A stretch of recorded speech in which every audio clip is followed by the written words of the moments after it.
4 friends, ഒരു മനോഹരമായ കൊട്ടാരം. പിന്നെ ചരിത്രവും സിനിമയും ഒരുപോലെ ഓർമ്മിപ്പിക്കുന്ന ഒരു സ്ഥലം.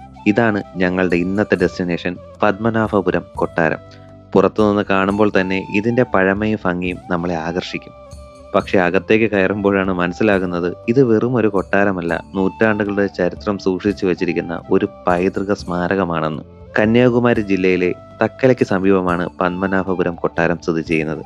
ഇന്ന് തമിഴ്നാട്ടിന്റെ ഭാഗത്താണെങ്കിലും തിരുവിതാംകൂറിന്റെ ചരിത്രവുമായി ഈ കൊട്ടാരത്തിന് വളരെ അടുത്ത ബന്ധമുണ്ട്. ഒരു കാലത്ത് തിരുവിതാംകൂർ രാജ്യത്തിന്റെ തലസ്ഥാനമായിരുന്നു പത്മനാഭപുരം. അകത്തേക്ക് കയറുമ്പോൾ ഏറ്റവും കൂടുതൽ ശ്രദ്ധ ആകർഷിക്കുന്നത് ഇവിടുത്തെ കേരളീയ വാസ്തുവിദ്യയാണ്. മനോഹരമായ മരപ്പണികൾ, കൊത്തുപണികളുള്ള മേൽക്കൂരകൾ, പഴയ വാതിലുകളും ജനലുകളും, ഓരോ ഭാഗത്തും നമ്മളെ അത്ഭുതപ്പെടുത്തുന്ന തരത്തിലുള്ള ക്രാഫ്റ്റ് മാൻഷിപ്പ്. നൂറ്റാണ്ടുകൾക്ക് മുമ്പ് ഇന്നത്തെ മോഡേൺ ടെക്നോളജി ഒന്നുമില്ലാത്ത കാലത്ത് ഇത്രയും മനോഹരമായി ഒരു കൊട്ടാരം നിർമ്മിച്ചിരിക്കുന്നുവെന്ന് ചിന്തിക്കുമ്പോൾ തന്നെ അതിശയമാണ്. പിന്നെ ഞങ്ങൾ 4 പേരും കൂടി ഓരോ ഭാഗവും കണ്ടു നടന്നു. ചരിത്രം കാണാനാണോ വന്നത് അതോ പരസ്പരം ഫോട്ടോ എടുക്കാനാണോ വന്നത്, അതുമാത്രം ഇപ്പോഴും ഒരു തീരുമാനമായിട്ടില്ല. പക്ഷേ കൂട്ടുകാരുമൊത്തുള്ള യാത്രകളുടെ രസം അതുതന്നെയാണ്.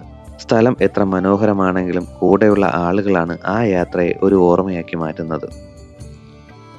പത്മനാഭപുരം കൊട്ടാരത്തെക്കുറിച്ച് പറയുമ്പോൾ മലയാളികൾക്ക് മറ്റൊരു കണക്ഷൻ കൂടിയുണ്ട്, മലയാള സിനിമ. പ്രത്യേകിച്ച് മണിച്ചിത്രത്താഴ് പോലുള്ള സിനിമകളിലൂടെ നമ്മൾ പരിചയപ്പെട്ട പഴയ കൊട്ടാരങ്ങളുടെ കേരളീയ വാസ്തുവിദ്യകളും ഒരു പ്രത്യേക സിനിമാറ്റിക് ഫീലും ഇവിടെ നിന്ന് അനുഭവിക്കാൻ കഴിയും.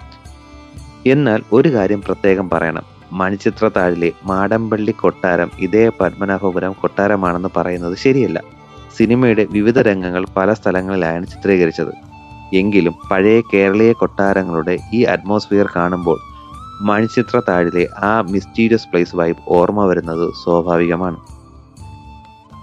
ചരിത്രം പുസ്തകത്തിൽ വായിക്കുന്നത് ഒരു അനുഭവമാണ്, പക്ഷേ ആ ചരിത്രം ഇന്നും നിലനിൽക്കുന്ന ഒരു സ്ഥലത്ത് നേരിട്ട് നിൽക്കുന്നത് അതിലും വലിയൊരു അനുഭവമാണ്.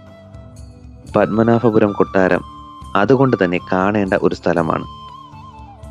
കുറച്ച് ചരിത്രം, കുറച്ച് ആർക്കിടെക്ചർ, കുറച്ച് സിനിമാ ഓർമ്മകൾ, പിന്നെ 4 കൂട്ടുകാരുടെ ഒരുപാട് ചിരികളും ഓർമ്മകളും. അങ്ങനെ ഞങ്ങളുടെ പത്മനാഭപുരം യാത്രയും ഇവിടെ അവസാനിക്കുന്നു. സ്ഥലങ്ങൾ നമ്മൾ മറന്നേക്കാം, പക്ഷെ ഒരുമിച്ചുണ്ടാക്കിയ ഓർമ്മകൾ ഒരിക്കലും മറക്കില്ല. ഇതാണ് യാത്ര, സ്ഥലങ്ങൾ കാണുന്നതിലുപരി ഓർമ്മകൾ സ്വന്തമാക്കുന്നത്.